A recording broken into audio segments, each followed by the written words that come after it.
The world for Chloe Sterling unfolded like a perfectly curated life plan. In her late 20s, Chloe was a meticulous and somewhat guarded young professional, building a seemingly perfect existence based on unwavering hard work and implicit trust. She thrived in her demanding career in finance, navigating the complex world of investments and market trends with a sharp intellect and an almost intuitive understanding of numbers. Her ambition was quiet but fierce, driving her to excel, to climb every ladder with precision and grace. She was financially stable, deeply respected by her colleagues, and saw her future stretching out before her, bright and limitless. A testament to her dedication and meticulous planning, her personal life mirrored her professional success, seemingly stable and beautifully intertwined. She was in a long-term, committed relationship with Samuel Hayes, a man whose quiet strength and unwavering support felt like the bedrock of her world. They shared dreams that resonated with comfortable predictability, a future filled with shared laughter, quiet evenings, and the steady progression towards a family and a home. Their bond felt unbreakable, a partnership built on mutual respect and profound understanding. Chloe believed deeply in loyalty and fairness, perhaps even to a fault, always choosing to see the best in others and trusting completely without reservation. This profound belief in the inherent goodness of people defined her interactions, shaping her perspective on relationships and life itself. Her days moved with the comforting rhythm of routine, a harmonious blend of professional achievement and personal contentment. Early mornings at the gym, challenging work days, evenings spent with Sam discussing their future, or simply enjoying a quiet dinner. Weekends were filled with familiar rituals, visits to her close-knit family, casual brunches with friends, or long, contemplative walks in the city park. This sense of security and optimism defined her early adulthood. She felt utterly in control of her destiny, meticulously crafting each step, confident that her diligent efforts and discerning choices would shield her from life's harsher realities. This initial sense of control, however, was about to be shattered. The very predictability she cherished, the unwavering trust she placed in others, would soon create a stark contrast with the chaos that was about to ensue. Life, in its cruel irony, has a way of disrupting even the most perfectly constructed plans, revealing the unseen vulnerabilities that lie beneath the surface. Chloe's comfort, her belief in her own careful foresight, was precisely what made her susceptible to the unforgiving challenges that lay just beyond her carefully built facade. Her seemingly flawless world, so meticulously organized and so deeply trusted, was about to unravel, not with a gentle sigh, but with a brutal, unexpected force. The illusion of control was about to shatter, forcing her to confront a reality far darker than any she could have imagined. The comfortable rhythm of Chloe Sterling's existence, once a harmonious blend of professional achievement and personal contentment, felt utterly unshakable. Her life unfolded like a perfectly curated plan, meticulously balanced, predictable, and wonderfully ordinary. Yet the very predictability she cherished, the unwavering trust she placed in others, was precisely what made her vulnerable. The illusion of control, so carefully maintained, was about to shatter, forcing her to confront a reality far darker than any she could have imagined. Then, in a single devastating week, everything she knew, everything she cherished, shattered. It began not with a bang, but with a betrayal so profound, so insidious, it shook her to her very core. The man she loved, the man she trusted implicitly, her partner, Samuel Hayes, had been secretly having an affair for over a year. And the woman he chose to betray her with? Her closest friend, Maria Vance, a person Chloe considered a sister, a confidant, a loyal presence in her life. The revelation hit Chloe like a physical blow, worse than any pain she had ever known. The truth unfolded in agonizing fragments, hushed whispers from a mutual acquaintance, then a damning text message inadvertently seen on Samuel's phone, followed by a raw, agonizing confession from him, delivered with a desperate, tearful plea for forgiveness that felt hollow and utterly insincere. The emotional shock was immediate and overwhelming. Her heart, once so full of love and trust, felt like a gaping wound, bleeding out trust and belief. The betrayal was not just personal. It was a complete shattering of her entire belief system. How could the two people she loved and trusted most in the world conspire to deceive her for so long, to orchestrate such a cruel charade? The laughter they shared, the intimate secrets they whispered, the future they meticulously planned, all felt tainted, a cruel mockery of her innocence. She felt a profound sense of violation, not just of her relationship, but of her very spirit. The trust she had so freely given, so meticulously cultivated, was reduced to ashes, leaving her feeling foolish, naive, and utterly heartbroken. This very foundation of her personal world, built on the bedrock of Samuel's love and Maria's friendship, crumbled into dust around her, leaving her disoriented and adrift before she could even begin to process the devastating emotional impact of this profound personal betrayal. The second blow struck with merciless precision, amplifying her anguish exponentially. The promising career she had tirelessly built in finance, her rapid ascent within the investment firm, unexpectedly collapsed. It wasn't a gradual decline. It was a sudden, brutal corporate restructuring, a market crash that led to immediate, sweeping layoffs. Despite her dedication and recent successes, Chloe found herself among those let go. Her job, her investments, her entire professional future, all wiped out overnight. She was suddenly jobless, adrift, reeling from the incomprehensible double shock of profound personal betrayal and absolute professional ruin. The financial security she had meticulously built, once the bedrock of her independent life, evaporated into thin air, leaving her exposed and vulnerable. The humiliation was immense, a heavy cloak she instinctively pulled around herself, even in the privacy of her apartment. How could she possibly face the world? How could she explain this catastrophic double failure, a shattered relationship and a ruined career, to her family, to her acquaintances, to herself? The reality was stark, cold, and utterly terrifying. She was not just heartbroken beyond words, but financially devastated, facing an uncertain future with no income, mounting bills, and a profound sense of being utterly alone in her despair. In the immediate aftermath, Chloe retreated entirely. Her once vibrant, meticulously organized apartment now felt like a dark, suffocating cage. She pulled the curtains shut, blocking out the vibrant city light that now felt like a cruel mockery of her internal darkness. She cried until her eyes were raw, until there were no more tears left, only a profound, aching emptiness that permeated her entire being. Sleep offered no solace. It was a battleground of restless thoughts and haunting nightmares, filled with fragmented images of Samuel's deceitful smile and Maria's feigned friendship, replaying scenes of betrayal in an endless loop. She lost her appetite, her energy, her very will to engage with anything. The once vibrant, confident woman was consumed by a profound, suffocating despair, her spirit steadily dimming with each passing, agonizing hour. The thought of facing the world, of pretending to be okay, of explaining her ruin, was simply unbearable.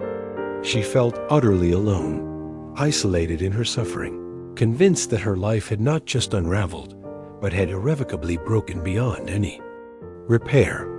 The initial wave of despair was now a crushing tsunami, threatening to swallow her whole. The crushing tsunami of despair, unleashed by the double betrayal and sudden financial ruin, had utterly consumed Chloe. In the immediate aftermath, she had retreated entirely, pulling the curtains shut on a world that now felt alien and hostile. That initial wave of profound anguish quickly solidified into a suffocating, pervasive darkness, transforming her once vibrant existence into a monochrome landscape of pain. The vibrant energy that once defined her was utterly extinguished, leaving behind only the cold, stark reality of her shattered life. The weight of it all was physical, palpable, pressing down on her chest, making every breath a conscious effort. Chloe's emotional and psychological collapse was complete, a descent into a silent abyss. She stopped answering calls, ignored text messages, and avoided all contact with the outside world. Her phone, once a lifeline connecting her to friends and family, lay silent and ignored, a constant reminder of the connections she had pushed away. The thought of speaking to anyone, of having to explain the devastating betrayals, of admitting the depths of her suffering, felt utterly impossible. Shame was a heavy, suffocating cloak she wore, convincing her that she was a failure, unworthy of sympathy, and that her pain was too monstrous for anyone else to bear. She felt profoundly isolated, adrift in an ocean of her own misery, convinced that she was utterly alone in this silent battle. Her physical and mental deterioration became stark, a grim reflection of her internal torment. Sleep offered no solace. It was a battleground of restless thoughts and haunting nightmares, filled with fragmented images of Samuel's deceitful smile and Maria's feigned friendship. She would wake up in the dead of night, heart pounding, drenched in a cold sweat, her mind racing with accusations and bitter regrets. During the day, sheer exhaustion kept her bound to her bed or the couch, every movement feeling like a monumental effort. The simplest tasks, showering, getting dressed, preparing a meal, became insurmountable mountains. Her appetite vanished, food tasting like ash in her mouth. Her body grew weak, her face gaunt, her eyes hollow, reflecting the profound emptiness within. Constant, silent crying left her eyes raw and swollen, a physical manifestation of the unending emotional deluge. Her once meticulously kept apartment, a vibrant sanctuary she had lovingly curated, slowly transformed into a bleak, unkempt prison. Dust gathered on surfaces, unwashed dishes piled in the sink, and clothes lay scattered where they had fallen. The vibrant energy that once filled its rooms was replaced by a heavy, oppressive silence, broken only by her own ragged breathing, or the distant sounds of a world she no longer belonged to. The drawn curtains kept the harsh reality of daylight out, casting her living space in a perpetual gloom that mirrored her internal state. Every corner of her home seemed to echo with memories of a life that was, and a future that never would be, amplifying her sense of loss and despair. The insidious whispers of despair and self-doubt became her only companions, a constant, tormenting chorus in her mind. You're worthless. You're unlovable. You're a failure. This is all your fault. You're too broken to be fixed. No one cares. Just give up. It would be easier. These thoughts, relentless and pervasive, chipped away at the last vestiges of her self-esteem, reinforcing the belief that she was fundamentally damaged beyond repair. Hope, once a distant glimmer, had been utterly extinguished, replaced by a chilling certainty that her future was nothing but a bleak, endless void. She truly believed that her life was irrevocably ruined, that she was destined to live out her days in this agonizing, empty existence. She was at rock bottom, a place of absolute surrender, where the thought of giving up had transformed from a terrifying possibility into a constant, tempting whisper. Every fiber of her being screamed for release, for an end to the relentless pain. There seemed no path back, no light in the suffocating darkness, and no reason left to fight. Her spirit, once bright and resilient, felt utterly shattered, lying in countless pieces amidst the ruins of her broken life. She felt the heavy weight of the world pressing down on her, convinced that she was meant to be crushed, to finally break. Her personal battle was a silent one, fought in the deep isolation of her mind, a war with no witnesses and seemingly no victory. The silence in Chloe Sterling's apartment had grown deafening, broken only by the insidious whispers of self-doubt that relentlessly echoed in her mind. Her once vibrant home was now a cold, unkempt prison, a bleak reflection of her inner turmoil. Each day felt heavier, colder than the last, pushing her to the very brink of her physical and emotional limits. Her personal battle was a silent one, fought in the deep isolation of her mind, a war with no witnesses and seemingly no victory. Yet, even in that deepest abyss of silent warfare, a final brutal truth awaited. It was a bleak Tuesday morning. The air in her apartment bit with a profound chill, the heating long since cut off due to unpaid bills.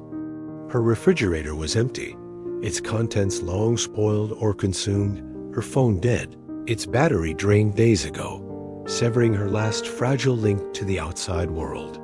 She lay curled on the cold, dusty linoleum floor of her living room, shivering, uncontrollably, her body aching with a deep, pervasive fatigue.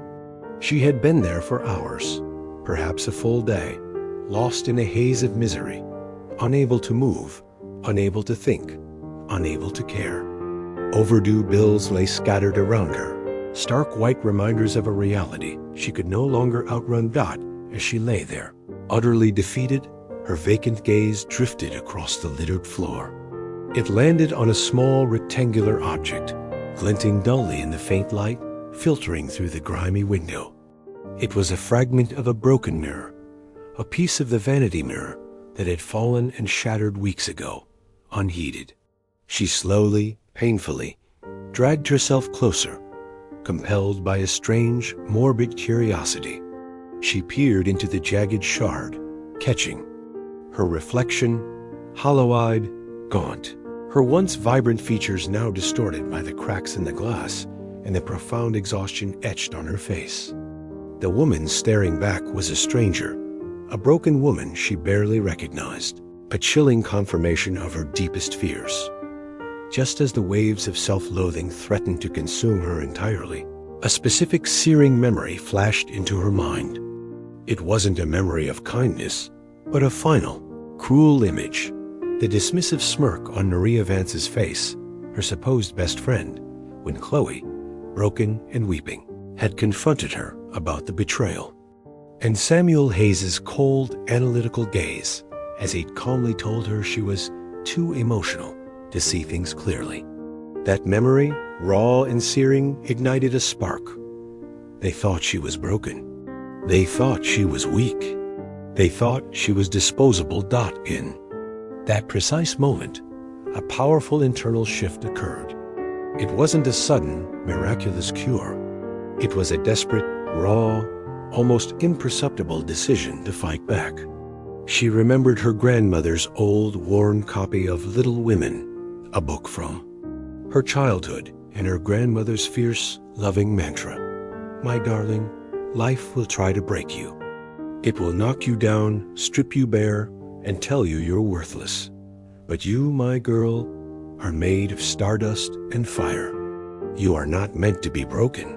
You are meant to rise." That memory, that echo of unwavering belief, resonated deep within.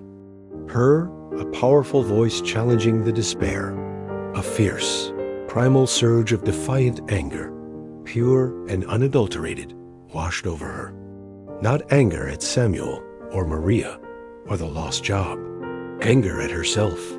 Anger at the insidious voice of despair that had consumed her, at the quiet way she had allowed herself to surrender, to become a victim. This was her life, her only life. And she was refusing to let it be defined by betrayal, by ruin, by someone else's actions.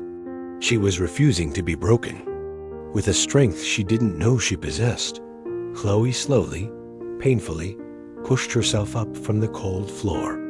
Her body ached, her muscles protested, but her resolve was now an unshakable, formidable force.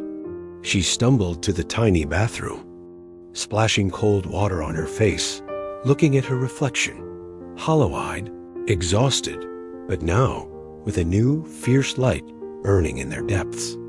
The woman staring back was a survivor, a fighter.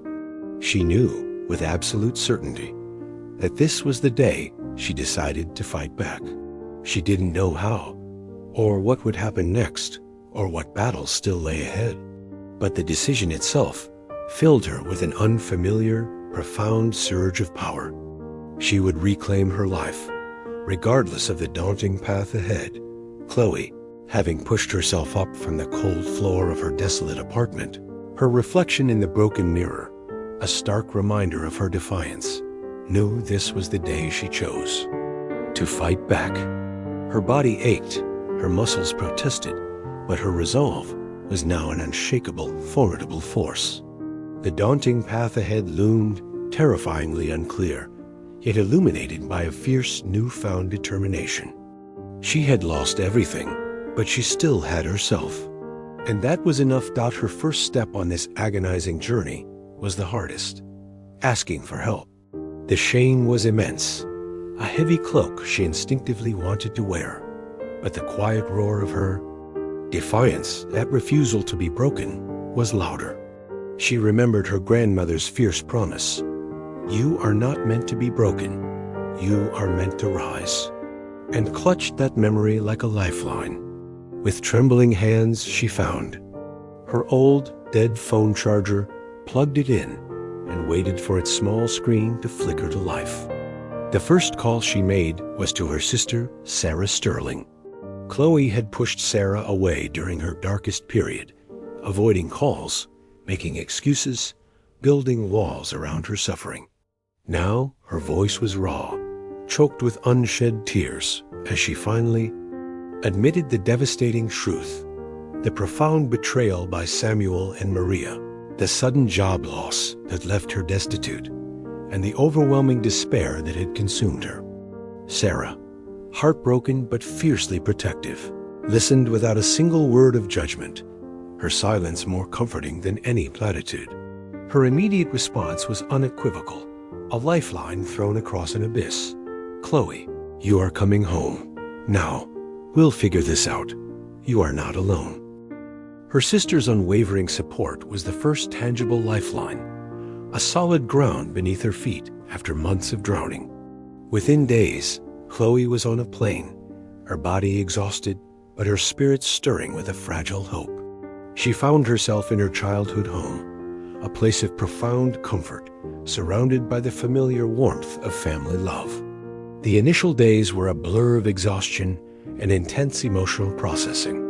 She slept deeply for the first time in months, a healing, restorative sleep that slowly began to mend the frayed edges of her mind. She talked, raw and honest, for hours, sharing every painful detail of Samuel's insidious manipulation, Maria's chilling betrayal, and the constant suffocating fear she had lived under. Her family listened with profound empathy, a quiet outrage at her suffering, and an unwavering, unconditional love that began to thaw the ice around her heart. They saw not a broken woman, but a survivor, a fighter who had endured the unimaginable. Even with her family's steadfast support, the external challenges remained immense. She had no income, no immediate prospects, and a vast chasm lay between her shattered past and an uncertain future. She needed to start rebuilding from absolute zero, brick by painstaking brick. Her first tangible goal was clear: find a job, any job, to regain a sense of independence, a shred of control over her own life. She scoured online listings, her confidence still fragile, her resume now marred by a glaring, unexplained gap from her time in isolation. Each application felt like a monumental effort, each potential interview a terrifying gauntlet. She faced repeated rejections, often for roles far below her previous executive level, her past successes seemingly irrelevant in her current state. Each no was a familiar sting, threatening to reignite the insidious whispers of worthlessness, the self-doubt that still lurked in the shadows of her mind. Yet, she refused to yield. Driven by a newfound quiet resilience, Chloe started working odd jobs, babysitting for neighbors, pet-sitting for distant acquaintances, taking on tedious freelance, proofreading assignments. The work was humble, a stark contrast to her high-powered corporate past, but it provided a crucial sense of purpose, a tangible step forward. Every small paycheck, every dollar earned, was a victory, a symbol of her renewed autonomy, her ability to stand on her own 2 feet. She meticulously saved every penny, slowly building a small emergency fund, a financial bedrock she desperately needed. Her physical health, which had been severely neglected during her darkest days, slowly began to improve with regular meals and consistent sleep. She started taking long, solitary walks in nature, rediscovering the simple joy of movement, of fresh air against her face, of the quiet rhythm of the natural world. These were not grand leaps, but small, incremental victories, each one a testament to the powerful decision she had made, the decision to fight back. Her journey was slow, arduous, marked by immense challenges, but she was moving forward, step by painful step, fueled by a fragile but unyielding hope. Chloe's journey of slow, agonizing resilience had begun, marked by the powerful decision she made on her cold apartment floor. Her family's unwavering love had cradled her, and humble jobs had provided a fragile sense of independence. Yet, even as physical stability returned, the true war still raged within her mind. The invisible scars of betrayal and manipulation festered, threatening to pull her back into the abyss. She knew that leaving the abusive situation was only the first step. Dismantling the insidious psychological damage required immense courage and unwavering commitment. Therapy became her sanctuary, a safe, confidential space where she could finally begin to unravel the complex web of trauma that had bound her. With a compassionate therapist, she meticulously started to confront her deepest fears, to dissect the origins of her profound self-doubt, and to dismantle the insidious lies Samuel and Maria had woven into her perception of reality. She learned about gaslighting, about narcissistic abuse, finally putting names to the invisible forces that had nearly destroyed her sense of self. Each session was an emotionally grueling excavation, dredging up buried memories and confronting painful truths. It was a terrifying process, but each insight, each new tool she gained, whether with a grounding exercise or a cognitive reframing technique, brought a profound sense of liberation.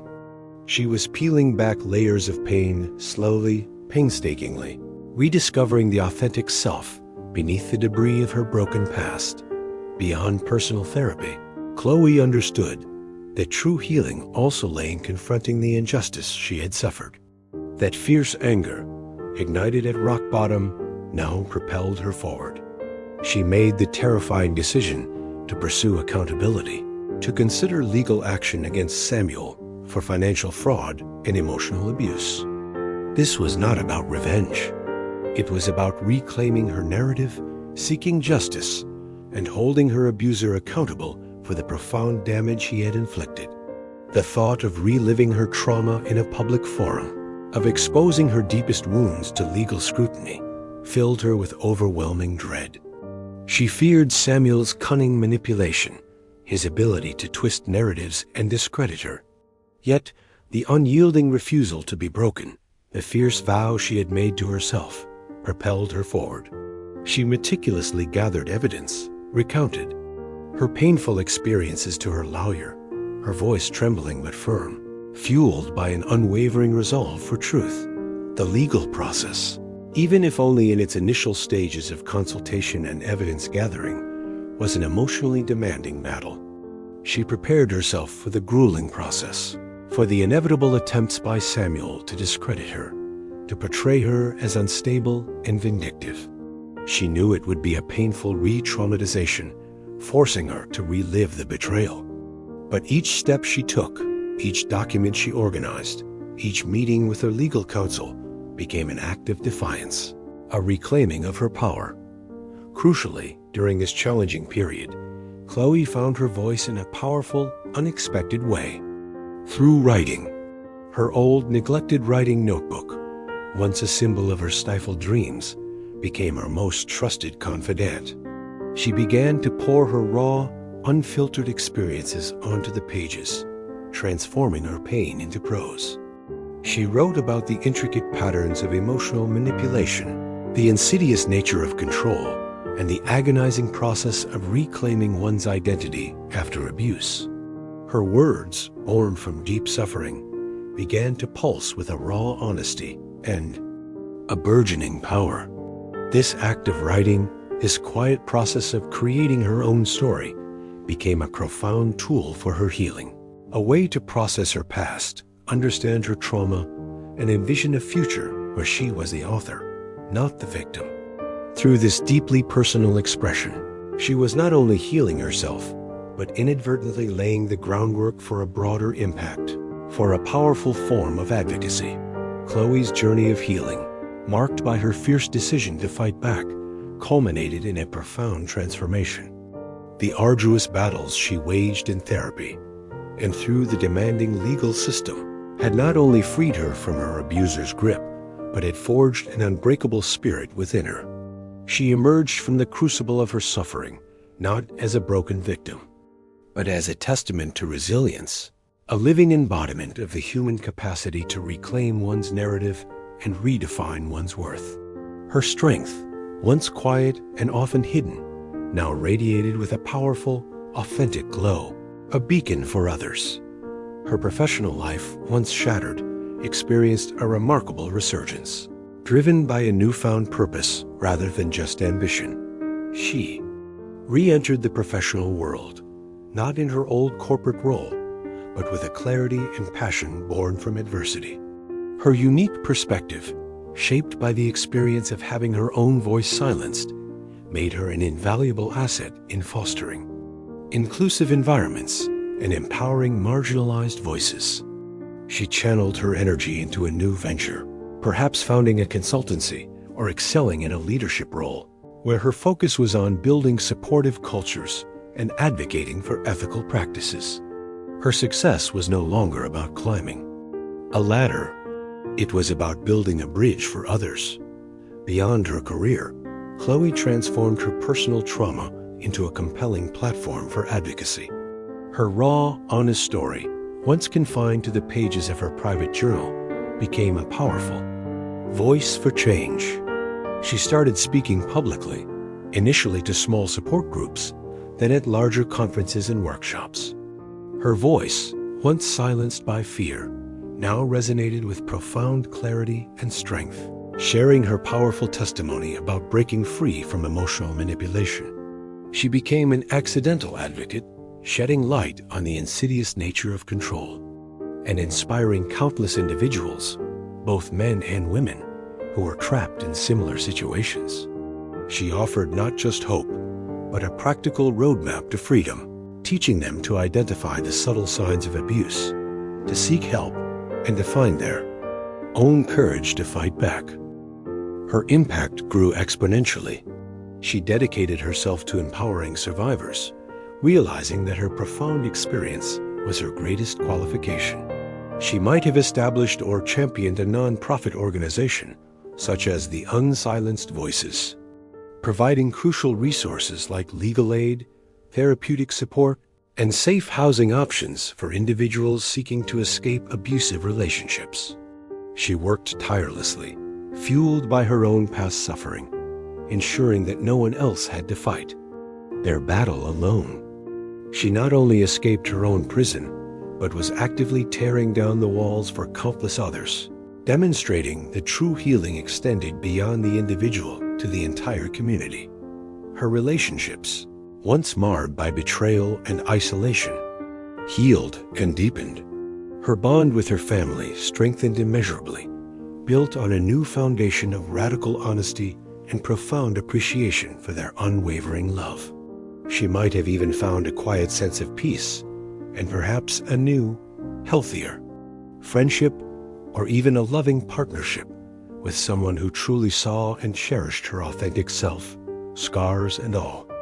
She learned that forgiveness, both for herself and for those who wronged her, was not about condoning past actions, but about liberating her own spirit to move forward. She lived a life now defined by authenticity, by unwavering strength, and by a profound sense of self-love, proving that one can not only survive immense hardship, but emerge stronger, leaving a powerful legacy of empowerment and resilience. She had chosen to fight back, and in doing so, she had not just reclaimed her own life, but ignited a beacon of hope for others to follow. If Chloe's incredible story of "the moment I refused to be broken" touched your heart, if it reignited a spark of courage or reminded you of the profound power of reclaiming your own voice, please take a moment to like this video. Your likes help us share these powerful true stories of resilience and healing with more people who need to hear them. And if you're moved by true tales of the human spirit, extraordinary strength, and life's beautiful transformations, be sure to subscribe to Heartfelt Chronicles. We bring you inspiring stories every week that remind us that you have the power to fight for yourself. Don't forget to hit that notification bell so you never miss another journey with us. What's a moment in your life where you truly refused to be broken? And what gave you the strength to fight back? Share your powerful experiences and thoughts in the comments below. Let's create a space for support and shared understanding. Thank you for watching. And remember, your voice is your power, and your spirit is unbreakable. See you in the next video.